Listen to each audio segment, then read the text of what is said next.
Lights, camera, Barstool. Jeff D. Lowe, Ken Jack, from Europe, by the way, in Switzerland. And Gooch coming at you with an Ahsoka Episode 5 reaction. The Star Wars streaming series on Disney Plus, airing every Tuesday night. Though not every Tuesday night, because this show's going to wrap soon, and we're nearing the end. We're past the halfway point of Ahsoka Season 1. There will be more Ahsoka going forward, but a crazy Episode 5 following up an Episode 4 that everyone seemed to love. But I think 5 seems to be the flagship episode of this season. It's going to be tough to top what we saw yesterday. I'll give a quick score. I'll toss a 97 out of 100 on it. That's one of the best Star Wars things I've ever seen. Incredible continuation of this whole series is of the animated series, but that fifth episode felt the most like the animated series in live action that we've seen yet. It was not even good for nostalgia reasons. It had great nostalgia, but it was just really well made, well written, looked great. Again, they got to find some sort of budget consistency with these Star Wars shows, because Obi-Wan and Boba Fett looked so bad in comparison to this show and Andor, but that's a whole different story. But we'll get more into the fine details here. But yeah, I absolutely loved it. Kenja, you watched it on a flight, watched it on the plane. I did. I watched it on the plane, and it made the flight much more enjoyable. This is one of the cooler anything Star Wars that I think I've ever seen, and for a lot of reasons. But I think the primary one being the big featured dream sequence, which they tease sort of at the end of the last episode that they execute in this one. I think is one of the most innovative dream sequences I think I've ever seen from a technical standpoint done in any medium, whether it's TV, movies, video games, whatever. That was one of the coolest things, and the way that they shot it and the way that they executed it was so ethereal, and it really just brings you into that fugue state of things, you know what I mean? And I think the way that they designed that set with the fog and everything like that, the way they designed kind of the sound where you can't really hear shit, and the way you just kind of hear the dialogue going back and forth between Anakin and Ahsoka was so cool. Obviously, even just hearing Hayden Christensen call her Snips is just a great moment. Good little tiny bits, for us pigs to chow down on, but also just from a structural standpoint of the show for people that haven't watched Rebels or anything or the Clone Wars. I think just an awesome episode of television. Really a lot of good character building sequences, and just one of the coolest put together kind of dream sequences that you will ever see anywhere. I loved it. I would give it probably the same thing, 97 out of 100. Yeah. Gooch. I mean, what an episode. You fucking miserable losers who have been online saying Dave Filoni can't do live action, get fucked.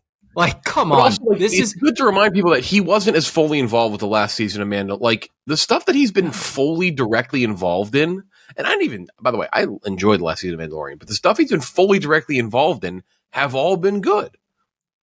Yes. I can get some of the complaints about the fan service stuff. I can see how that would rub you the wrong way. But at the end of the day, Andor, and I love Andor, Star Wars is supposed to be fun. This was fun. This was enjoyable to watch. Everything that's happening, even if you didn't watch the Clone Wars, I can't imagine you not being entertained watching Ahsoka fight Anakin Skywalker and Darth Vader, if you want to split the two. I mean, it was just incredible. The shots like you guys were talking about on that big fog stage, getting to see the Clone Wars, the Siege of Mandalore, the musical cues, phenomenal. Yeah. I mean, I was blown away. Yeah. It's been a complaint. Yeah. People complain. They said that the musical cues have not been there, that they've used different music. They haven't used the classic Star Wars themes. I almost didn't even believe we heard one of the Star Wars themes at one point when Hera's son Jason was listening, but awesome scene where he could hear the lightsabers through the water. And you could hear the Force theme playing. I was like, "Oh shit, they actually are using it." Those are things. I agree completely. The stuff people complained about, it happened this episode. Good stuff. It is kind of weird because the first 3 episodes were a bit where are we going here? And these last 2 absolutely have turned the corner for this series. Yeah, I can't wait for what's coming next. 5 Ewoks out of 5. That's what I'm giving it. See what? I'm giving it 5 Ewoks. 5 Ewoks. Oh, all 5 Ewoks. I said you're giving it 5 out of 5. You're giving it Marvel's fucking head of Marvel out of 5. What an odd score that is.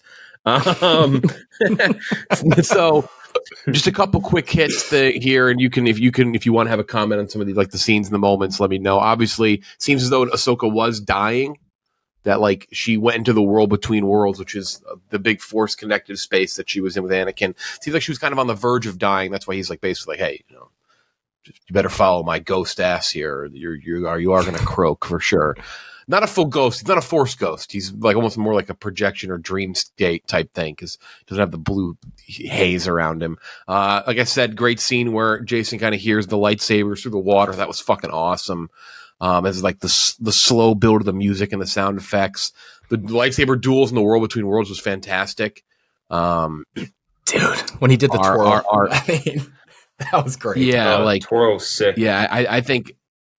We've always said like lightsaber is not a necessity in everything. There's a lot of lightsabers here. Our friends and coworkers, Robbie Fox Clem and our boss, Dave, he mentioned like there are a lot of lightsabers here. They're firing lightsabers in the show, but I think it works a little more here because it is a Jedi show. Like it is a show truly about Jedi, where it's nice. In something like Andor, you just don't see it. The Clone Wars flashback scene was great. I love the shot. The shot of Anakin briefly turning into Vader was fucking awesome. Very cool shot. Great. That was a great shot. Not something you'd expect from Star Wars, but no, but it's nice to get. It's nice to get like those different things, and it's a big reason why people obviously didn't like Last Jedi for many reasons. We liked Last Jedi, I think, across the board. But like he tried different things. There were more dream things. There were more things that you maybe didn't typically see in Star Wars, which is typically straightforward stuff.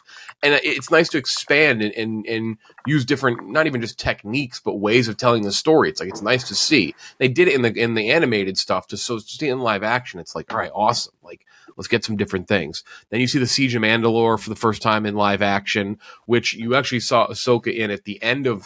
By the way, if you've not seen Clone Wars, you do need to watch it. And the final episodes of the Clone Wars, which came out a couple years ago, I think around COVID time, it's some of the best Star Wars things ever made. It's the Siege of Mandalore, which takes place adjacent to Anakin off, which you kind of get in this episode. If you weren't aware, Anakin was not with Ahsoka during the Siege of Mandalore. That's when he was becoming fucking Darth Vader.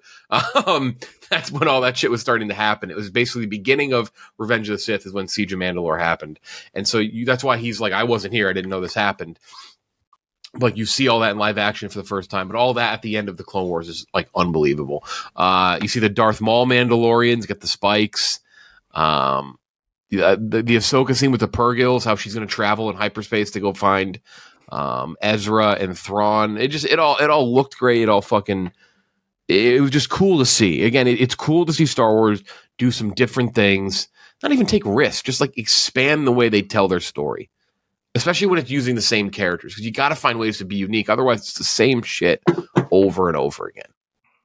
Otherwise, it's Obi-Wan. Right. Like this is what Obi-Wan should have been.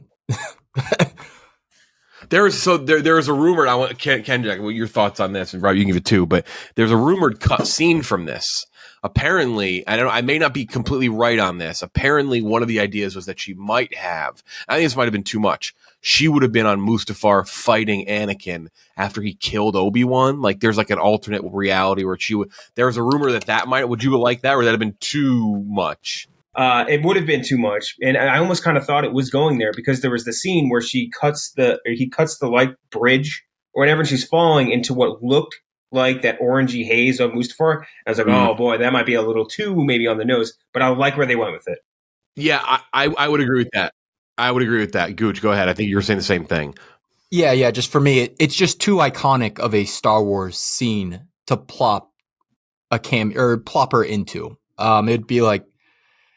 It's just too iconic, I think, to put her there. I also think, and this may not be the reason, but the storytelling reason to not do it, this is a guess, is that she was at places that she's been before. She never was at Mustafar. She wouldn't have, like, why would she have, like, seen that? She wasn't there after him and Obi-Wan fought. Like, so I think, like, her dreaming that up, like, I think that might have gotten a little too convoluted and goofy. So I'm glad they kept it to two things that she knew that were very important. Again, if you watch Clone Wars, if you haven't seen it, go back and watch it. But like the internal conflict of her and Anakin, even leading into Rebels, which is this show is a continuation of, like there is that like never ending conflict that she almost doesn't even address with Anakin. So yeah, I bravo all around. Just a good predictions though.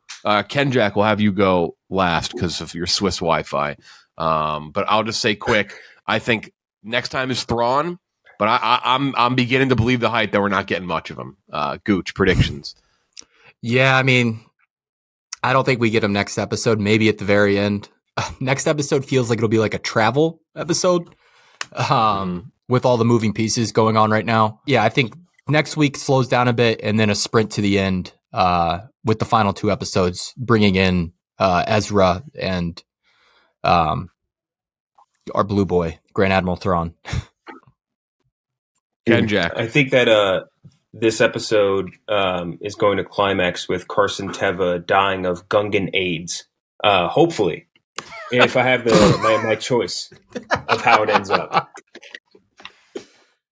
But other than that, is too much I don't know. of him. It's hard He's in too much.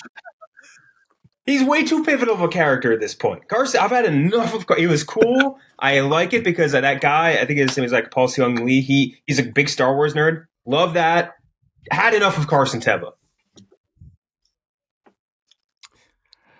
Come on. No, you can't kill him. Just let him retire. Put him on the beach. Yeah, retire to the grave. Cassian. He did say something this episode where I was like, that'd be unbelievable if like they get there and Thrawn immediately just shoots him dead. Just like, that's like he's out. Imagine if he gets shot. He sounds like the Pillsbury Doughboy. Just like No, he would go like Will Ferrell's character from Austin Powers. He would just continue to just you shot me. I got bad news, General Ahsoka Tano.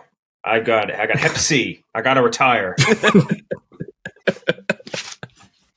That is it. A couple episodes of Ahsoka left. We'll do a recap again next week after the 6th episode. There was a lot of thought that this would be a big one because they were showing it in some movie theaters. It ended up being pretty fucking awesome. So that's it. We loved it. Check out Ahsoka, but also make sure to like and subscribe. Like the video, helps us out a ton. And of course, subscribe to the channel to see other videos that we'll be releasing and dropping throughout every single week, talking movies, TV, and more. For Ken, Jack, and Gooch, I'm Jeff D. Lowe. We'll talk to you next time.